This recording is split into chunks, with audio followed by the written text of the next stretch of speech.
안녕하십니까? 안녕하세요. 모든 것이 주님의 은혜이니라. 이 시간 함께 나눌 말씀 제목은 정죄하지 않으시는 예수님이란 제목으로 함께 은혜 나누도록 하겠습니다. 요절 말씀 11절을 다 함께 읽겠습니다. 시작. 대답하되 주여 없나이다. 예수께서 이르시되 나도 너를 정죄하지 아니하노니 가서 다시는 죄를 범하지 말라 하시니라. 학교에서 수업을 하면 제일 먼저 선생님이 칠판에 적는 것이 있습니다. 그게 무엇입니까? 학습 목표를 적습니다. 요한복음의 학습 목표는 요한복음 20장 31절 말씀입니다. 함께 읽어보겠습니다. 시작. 오직 이것을 기록함은 너희로 예수께서 하나님의 아들 그리스도이심을 믿게 하려 하며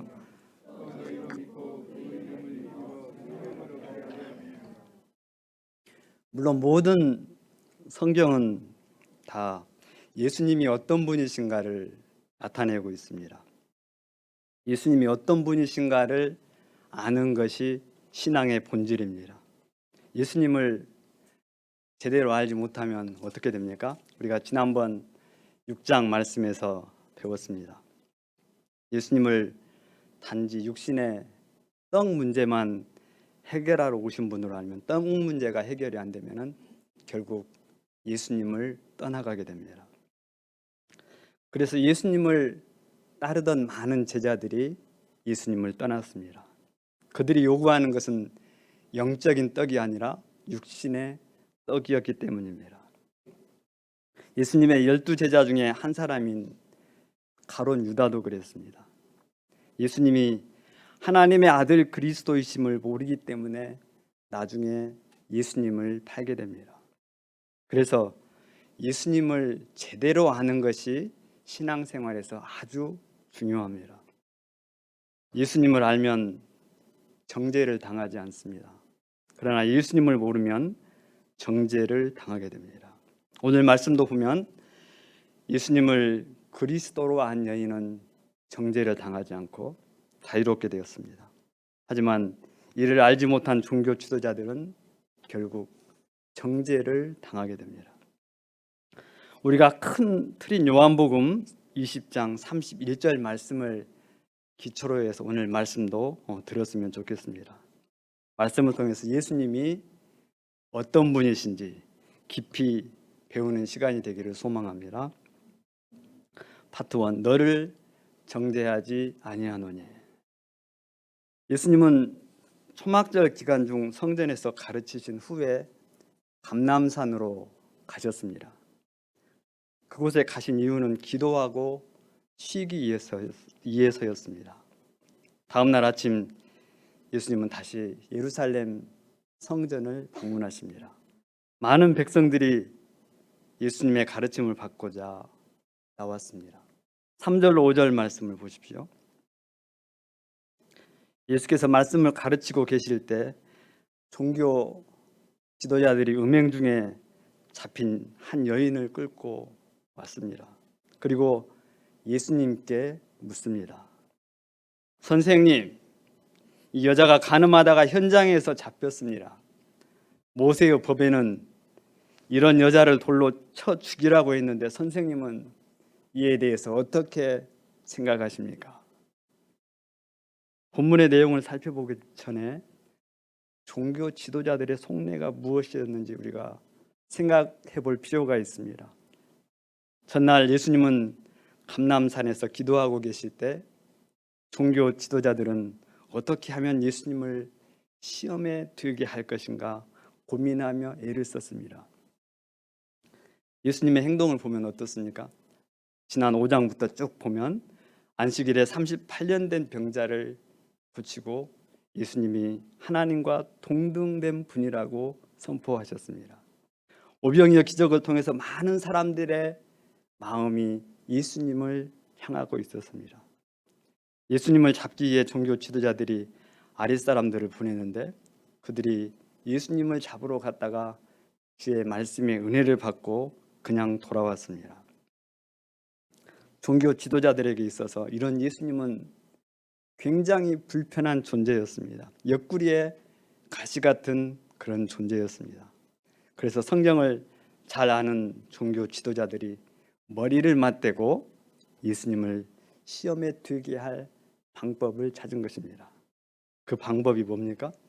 가늠하다가 현장에서 잡힌 여인을 끌고 와서 예수님이 모세의 율법을 어떻게 적용하는지 시험하는 것이었습니다.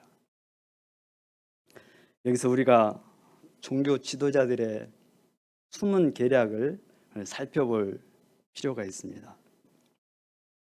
소막들이 아무리 축제 분위기라고 하지만 유부남과 유부녀가 간음을 할 때 다른 사람의 눈에 띄게 하는 것은 결코 아닙니다.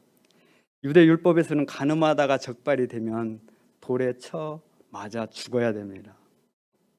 그런데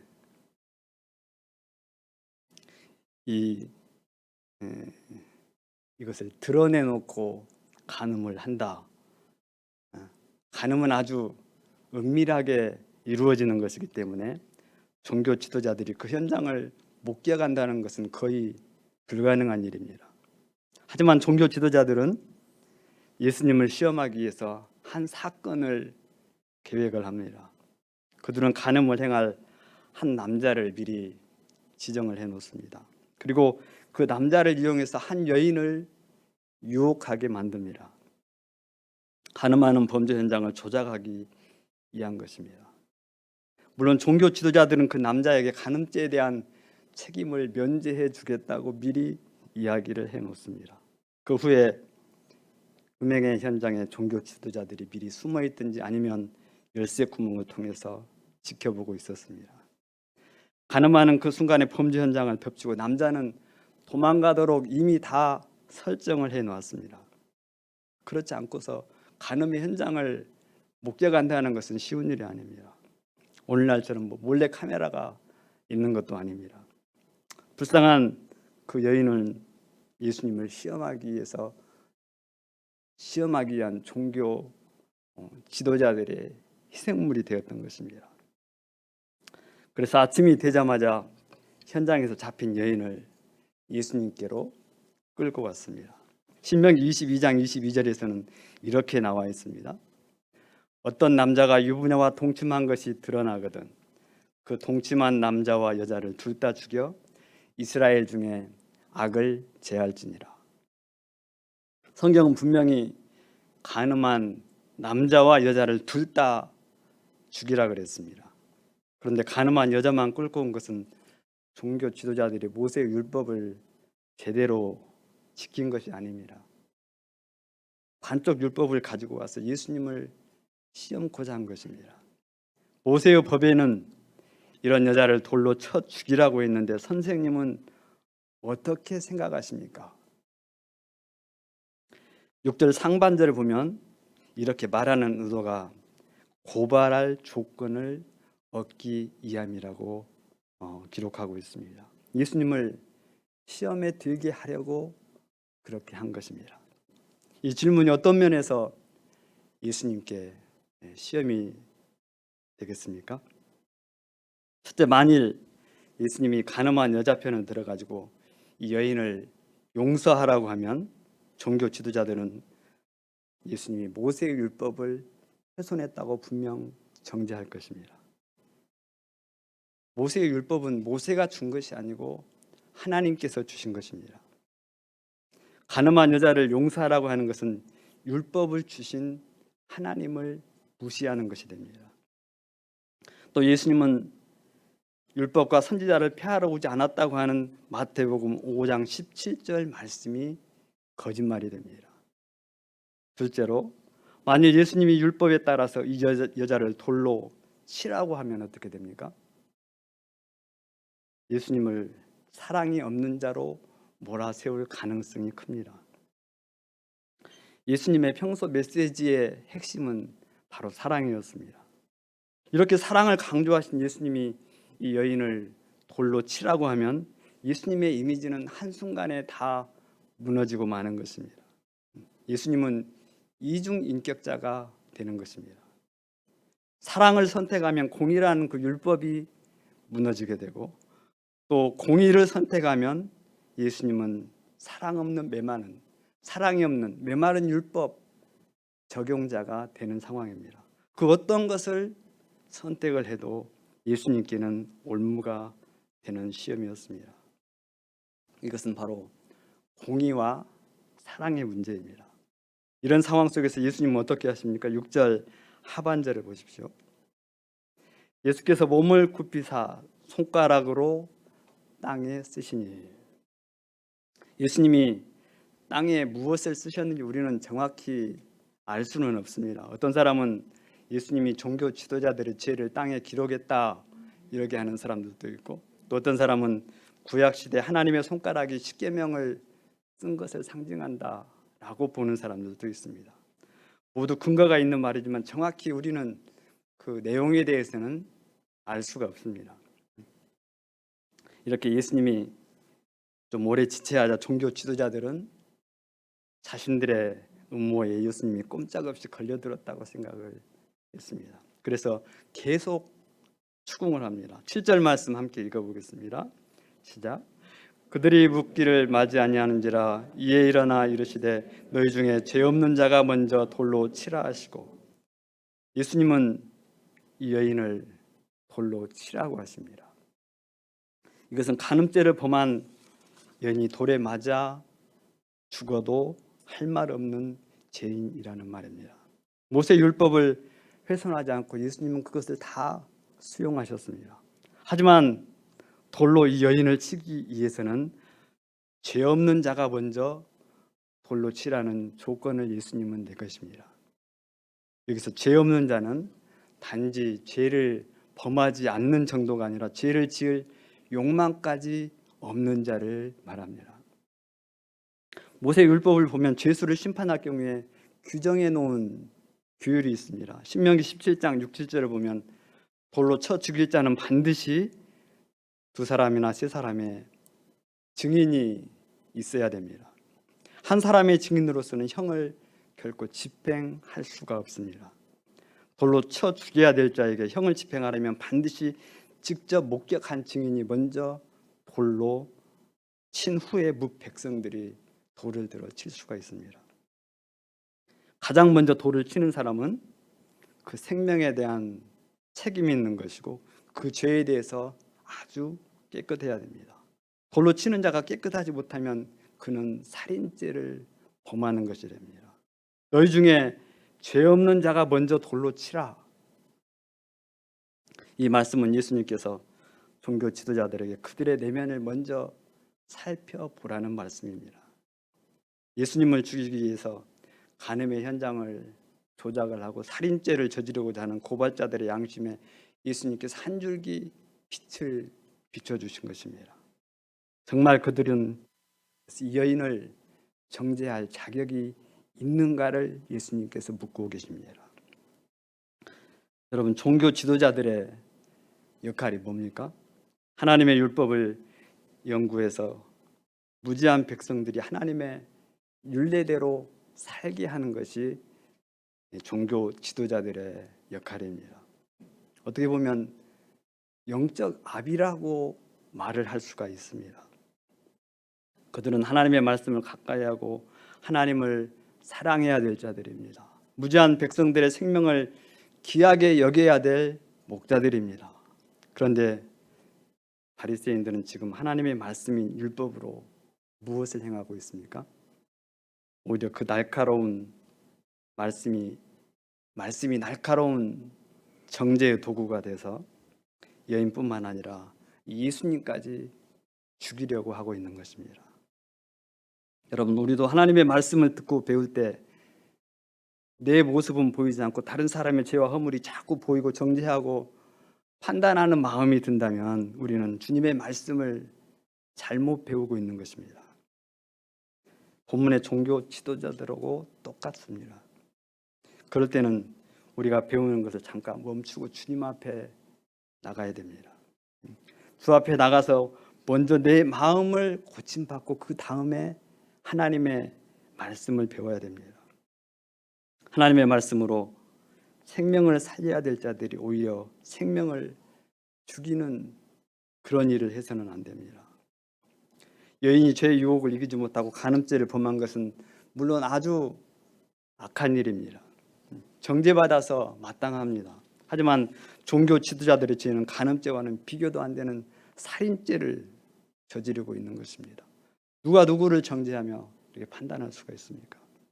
예수님은 종교 지도자들의 마음에 있는 깊은 어둠을 그들이 깨닫기를 원하셨습니다. 9절 말씀 보니까 예수님의 말씀을 듣고 그들은 양심의 가책을 느꼈다고 했습니다. 비로소 자기의 모습을 보게 된 것입니다. 그들은 돌을 들어서 여인을 내려칠 수가 없었습니다. 그들은 할 말을 잃고 눈치를 보면서 슬금슬금 그 자리를 떠나갑니다. 모인 무리들도 이제 양심의 가책을 받고 모두 한 사람 두 사람 떠나갑니다. 여기서 보면 참 안타까운 것이 양심의 가책을 받는다고 해서 모든 사람들이 다 예수님께 나오는 것은 아닌 것 같습니다. 오히려 양심의 가책과 함께 모두 다 예수님을 떠나갔습니다. 양심의 가책만 갖고는 예수님을 만날 수가 없습니다. 예수님 앞에 우리가 어떤 죄인인가 이것을 깊이 발견하고 철저히 회개하기 전까지는 예수님을 만날 수가 없습니다. 10절 하반절과 11절을 함께 읽겠습니다. 시작.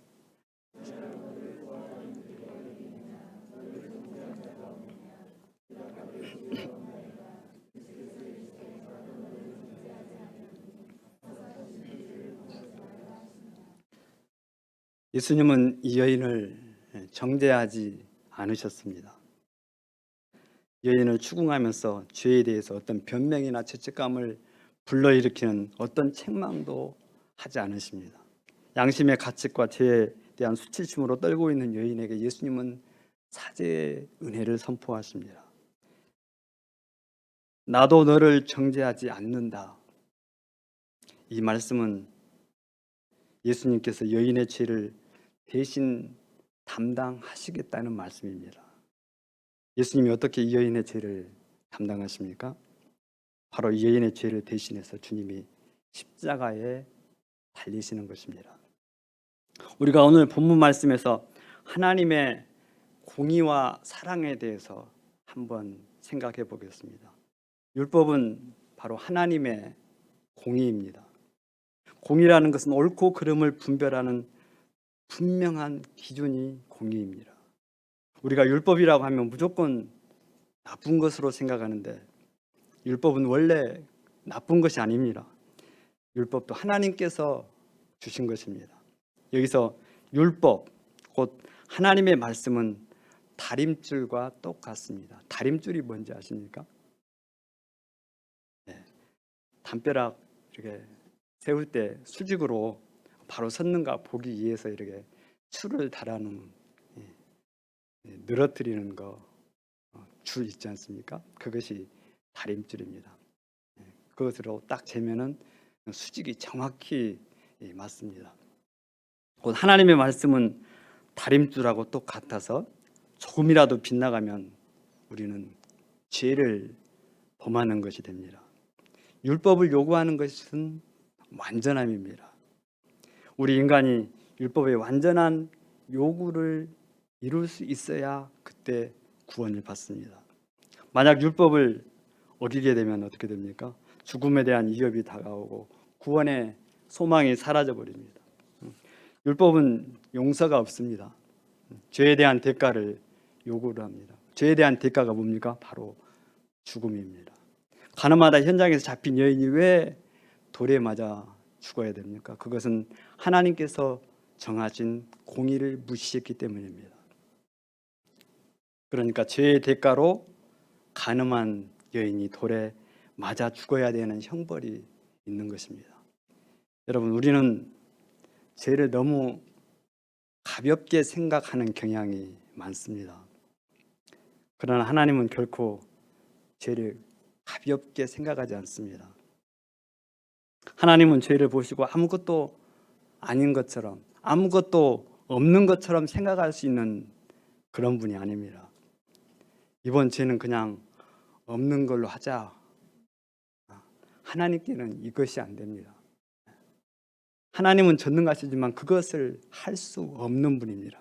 하나님은 본질상 너무 거룩하시고 순결하시기 때문에 차마 죄를 가까이 하실 수도 없고 보실 수도 없습니다.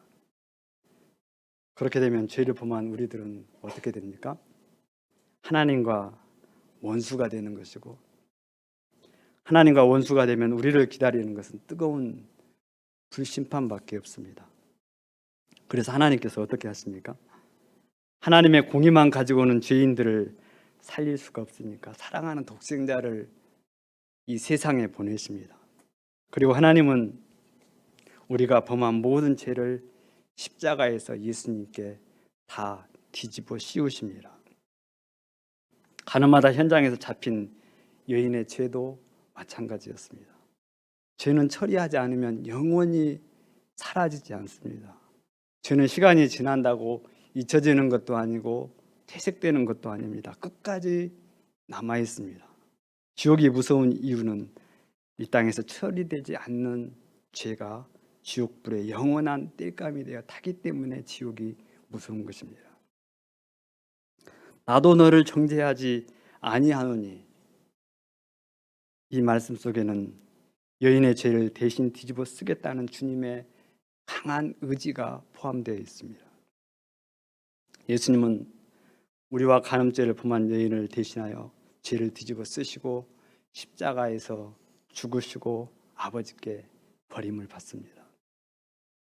히브리서 9장 22절에서는 이렇게 말씀하고 있습니다. 피 흘림이 없은즉 죄사함이 없느니라.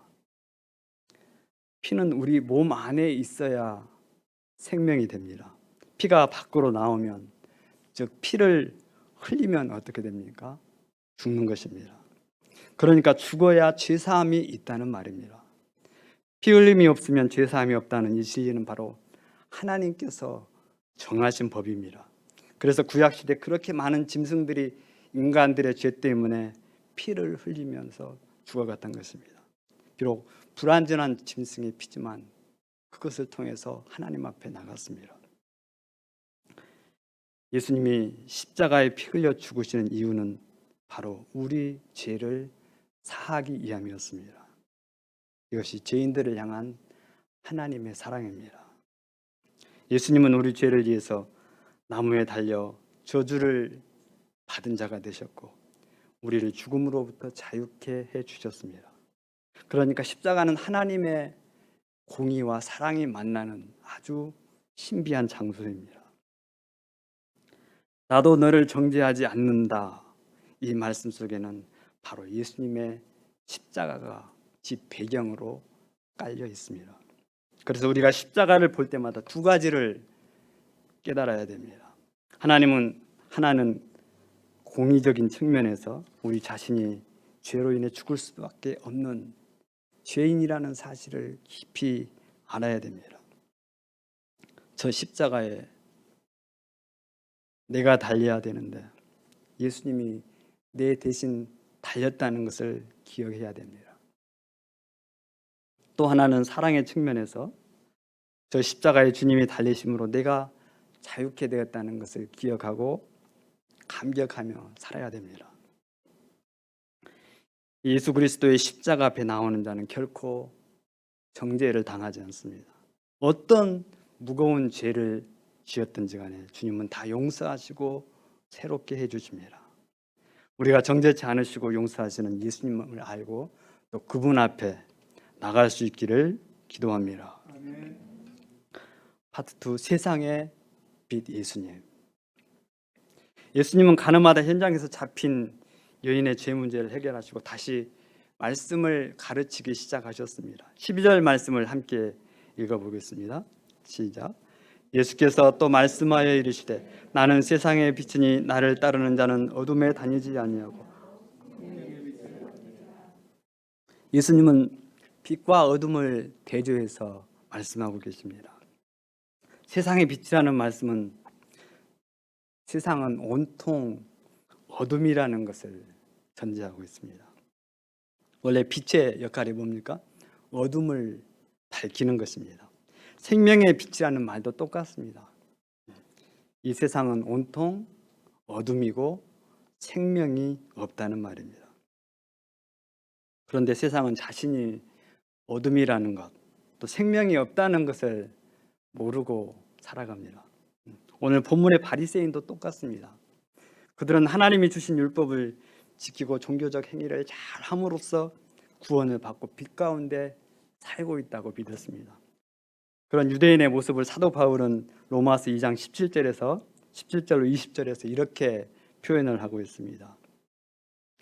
유대인이라 불리는 내가 율법을 의지하며 하나님을 자랑하며 율법의 교훈을 받아 하나님의 뜻을 알고 지극히 선한 것을 분간하며 맹인의 길을 인도하는 자요 어둠에 있는 자의 빛이요 율법에 있는 지식과 진리의 모본을 가진 자로서 어리석은 자의 교사요 어린아이의 선생이라고 스스로 믿으니. 여기 보시면 유대인들이 자신을 어떻게 생각합니까? 어둠에 있는 자의 빛이라고 생각을 했다고 합니다. 유대인들은 종교적 특권에 젖어서 율법의 참 내용을 몰랐습니다. 그리고 그 형식만 쫓으면서 살았습니다. 율법의 조항 하나하나를 잘 지키면 구원받을 수 있다고 생각을 했습니다. 그래서 그것을 행하려고 노력했고 스스로 그것 때문에 빛 가운데 살고 있다고 믿었습니다. 그런데 예수님은 바리새인들에게 너희는 어둠이라고 말씀을 하십니다. 왜 예수님은 그들을 어둠이라고 그렇게 말씀하실까요? 여러분, 어둠이 뭔지 아십니까? 물론 죄가 어둠입니다. 뿐만 아니라 우리가 어떤 종교적 행위를 통해서 스스로 구원을 얻을 수 있다고 믿는 것이 어둠입니다. 기독교를 제외한 모든 종교의 뿌리가 다 거기에서 나오는 것입니다. 자기 의와 공로와 선행과 도덕적인 삶과 종교적 행위에서 구원을 얻으려고 하는 것, 그것이 바로 어둠입니다. 자기 스스로 의롭다고 믿고 그것으로 인해서 구원을 받을 수 있다고 생각을 하니까 세상의 빛 대신 예수님 앞에 나오지 않는 것입니다. 예수님을 따르지 않는 것입니다.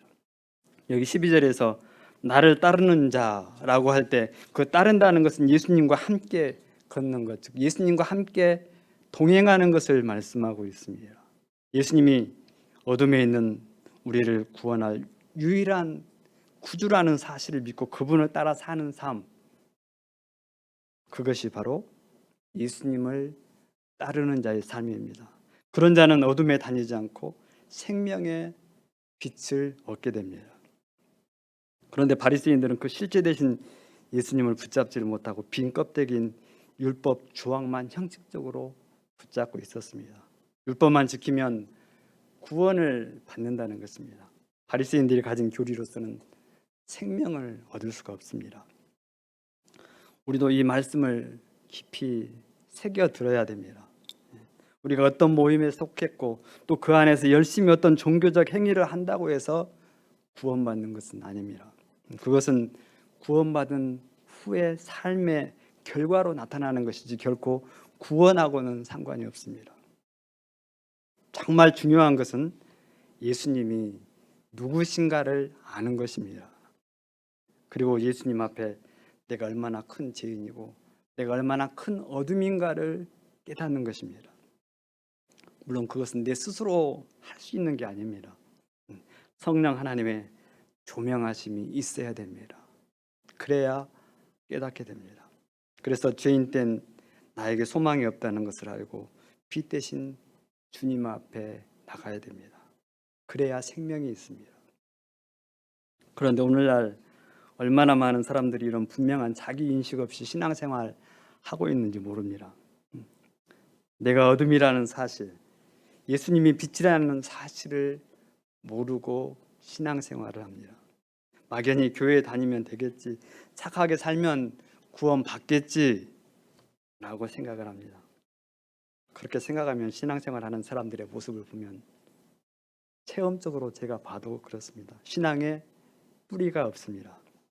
작은 유혹과 고난 앞에 언제든지 예수님을 쉽게 포기하고 떠나버립니다. 가늠마다 현장에서 잡힌 여인은 비록 죄를 범했지만 빛 대신 주님의 조명을 받고 예수님을 주님이라고 고백을 합니다. 죄사함을 받고 생명을 얻습니다. 하지만 바리새인들은 여전히 세상의 빛 대신 예수님을 따르지 않고 어둠 가운데 있습니다. 바리새인들은 자신이 어둠이라는 사실, 예수님이 세상의 빛이라는 그 사실을 영접하지 못하고 반발을 합니다. 13절 말씀 보겠습니다. 그들은 반발하며 예수님 스스로 한 증언은 참되지 않다고 말을 합니다. 물론 어떤 사람이 자신에 대해서 스스로 증언한다고 할 때 그 증언이 참되다고 받아들일 사람은 없습니다. 내가 예수다라고 하면 그것을 받아들일 사람이 누가 있겠습니까? 사람은 믿을 만한 존재가 아닙니다. 하지만 지금 바리새인들에게 증언하시는 분이 누굽니까? 그분은 평범한 인간이 아니고 하나님 그 자체입니다. 14절 하반절을 보겠습니다. 나는 내가 어디서 오며 어디로 가는 것을 알거니와 너희는 내가 어디서 오며 어디로 가는 것을 알지 못함이니라. 이 말씀은 예수님이 하늘로부터 오신 분이고 다시 하늘로 올라가시는 참 구주라는 말씀입니다. 예수님은 하나님으로서 죄인된 인간을 위해서 어떻게 구원 사역을 이루실지 처음부터 끝까지 다 알고 계시는 분입니다. 구원 사역의 처음과 끝을 다 안다는 것은 그분이 바로 하나님이시라는 사실입니다. 예수님은 계속해서 아버지와 자신에 대해서 증거를 하십니다. 예수님이 인간의 육체를 입고 이 땅에 오셔서 증언하시지만 그 판단이 참된 것은 바로 예수님 안에 하나님께서 함께 하시기 때문입니다. 유대 율법에는 두 사람의 증언이 참되다고 했습니다. 예수님도 그 율법에 비춰보면 참될 수밖에 없습니다. 왜 그렇습니까? 하나님께서 예수님에 대해서 증거하셨습니다. 세례 요한을 통해서 예수님이 어떤 분이신가를 나타내셨습니다. 세상 죄를 지고 가는 하나님의 어린 양이라고 했습니다. 또 예수님이 세례를 받고 물에서 올라오실 때 하나님께서 친히 증거하셨습니다. 이는 내 사랑하는 아들이요 내 기뻐하는 자라. 예수님도 스스로 자신에 대해서 증거하시고 하나님도 세례 요한을 통해서 증거하셨으니 이제 유대 율법을 만족하게 된 것입니다. 예수님의 증언이 충분히 참되다는 말입니다.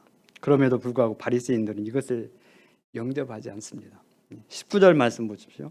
내 아버지가 어디 있느냐? 바리새인들이 아버지에 대해 몰라서 묻는 것이 아닙니다.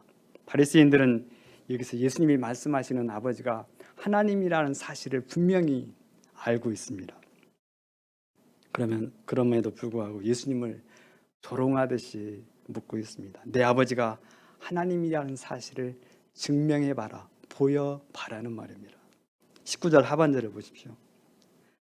너희는 나를 알지 못하고 내 아버지도 알지 못하는도다.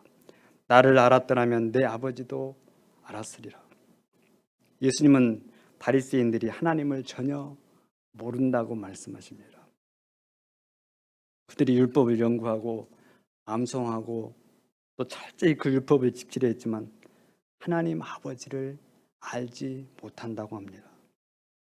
예수님이 하나님이신데 예수님을 모르고서 어떻게 하나님을 알 수 있겠냐는 말입니다. 여러분, 예수님을 통하지 않고서는 하나님이 어떤 분이신지 결코 깨달을 수 없습니다. 이 본문 내용을 쭉 살펴보면 예수님의 증언은 줄기차게 무엇에 관한 것입니까? 아버지와 아들과의 관계를 계속해서 이야기하고 계십니다. 그런데 바리새인들은 예수님의 증언을 철저히 배격합니다. 예수님의 말씀을 통해서 성령의 조명을 받지만 그들의 교만과 자기 의가 그 은혜를 막아버립니다. 그 빛을 막아버립니다. 자신들이 어둠이라는 것을 알면 빛 대신 주님 앞에 나올 수가 있는데 문제는 그들이 이것을 깨닫지 못한다는 말입니다. 왜 예수님이 바리새인들에게 어둠이라고 말씀하셨는지 이해가 되십니까? 그들은 육신의 눈은 떴지만 영적인 맹인들이었습니다. 예수님은 요한복음 9장 42절에서 이렇게 말씀하십니다. 예수께서 이르시되 너희가 맹인이 되었더라면 죄가 없으려니와 본다고 하니 너희 죄가 그대로 있느니라. 바리새인들이 여기서 너희는 바리새인들을 이야기하는 것입니다. 바리새인들이 맹인이 되었더라면 하는 말은 그들이 맹인처럼 어둠 속에 있다는 사실을 알았더라면 이라는 그 말입니다. 죄가 없으려니와 이 말은 말씀에 빗대신 주님 앞에 나와서 죄사함을 받았을 거라는 말입니다. 그런데 본다고 하니 너희 죄가 그대로 있느니라. 이 말씀은 바리새인들이 어둠 속에 있지 않다고 스스로 생각하고 빗대신 주님 앞에 나오기를 거절하니 그들의 죄가 사함을 받지 못했다는 말입니다. 요한복음 1장 4절 5절을 보면 그 안에 생명이 있었으니 이 생명은 사람들의 빛이라 빛이 어둠에 비치되 어둠이 깨닫지 못하더라고 했습니다. 이처럼 세상의 빛 대신 예수님을 배척하게 되면 결국 정죄를 받게 됩니다. 요한복음 8장 후반부 다음 주일예배 말씀입니다. 그 후반부로 가면 예수님은 바리새인들에게 그들이 죄의 종이요 그들의 아비는 마귀라고 말씀합니다. 여러분, 우리 자신이 어둠이라는 사실을 인정하고 빛 대신 주님 앞에 나가기를 기도합니다. 빛 대신 그분 앞에 나갈 때 우리가 어둠에 다니지 않고 생명을 얻는 줄 믿습니다. 오늘 말씀의 결론입니다. 오늘 말씀을 살펴보면 음행 중에 붙잡힌 여인은 어떻게 보면 죄인 된 우리를 나타내는 것처럼 보입니다. 또 종교 지도자들의 모습을 보면 율법의 형태로 나타났습니다. 종교 지도자들이 율법을 오용했지만 율법의 기능은 법대로 살지 못했을 때 죄를 고발하는 것입니다.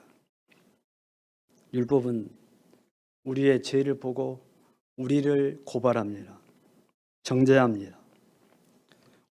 이로 인해서 우리는 돌에 맞아 죽을 수밖에 없는 죄인입니다. 그러나 주님은 십자가를 통해서 그 하나님의 공의와 사랑을 이루시고 우리를 정죄하지 않으셨습니다. 우리를 구원하셨습니다. 이제 우리가 이 십자가 구속의 은혜를 입은 자로서 새로운 삶을 살기를 원하십니다.